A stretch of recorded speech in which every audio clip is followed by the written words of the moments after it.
আসানসোলের রানীগঞ্জের TDB college ক্যাম্পাসে এক ছাত্রী যৌন হেনস্থার শিকার হয়েছেন বলে অভিযোগ উঠেছে। কলেজ কর্তৃপক্ষের কাছে লিখিত অভিযোগ জানিয়েছেন ওই নির্যাতিতা।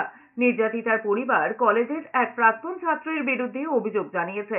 তাদের অভিযোগের ভিত্তিতে রানীগঞ্জ থানায় অভিযোগ দায়ের করেছেন কলেজ কর্তৃপক্ষ। অভিযোগের ভিত্তিতে তদন্তে নেমেছে পুলিশ। ইতিমধ্যেই পুলিশের হাতে কলেজ ক্যাম্পাসের সিসিটিভি ফুটেজ তুলে দেওয়া হয়েছে। কলেজ ক্যাম্পাসে নিরাপত্তার দায়িত্ব নেওয়ার জন্য পুলিশকে কলেজের তরফে অনুরোধ করা হয়েছে বলে সূত্রের খবর। অভিযোগ উঠেছে ছাত্রী এবং তার পরিবারকে হুমকি দেওয়া হয়েছে। অভিযোগ পাওয়ার পরে কলেজ ক্যাম্পাসে গিয়েছিল রানীগঞ্জ থানার পুলিশ। গোটা ঘটনা জানতে তদন্ত শুরু করেছে পুলিশ।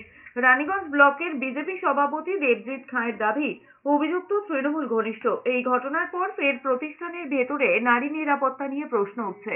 তারা একটি চিঠি আমাকে দেন, সেখানে তাদের মেয়ের সাথে, যে আমার বোনাফাইড স্টুডেন্ট এখানকার, তার সাথে একটা সেক্সুয়াল হ্যারাসমেন্টের কেস হয়েছে বলে উনি উল্লেখ করেন। আমি সঙ্গে সঙ্গে সেটাকে আমাদের যে আইসিসি আছে তাদেরকে ফরওয়ার্ড করি এবং আমার গভর্নিং বডি প্রেসিডেন্টকে এই ব্যাপারটা জানাই।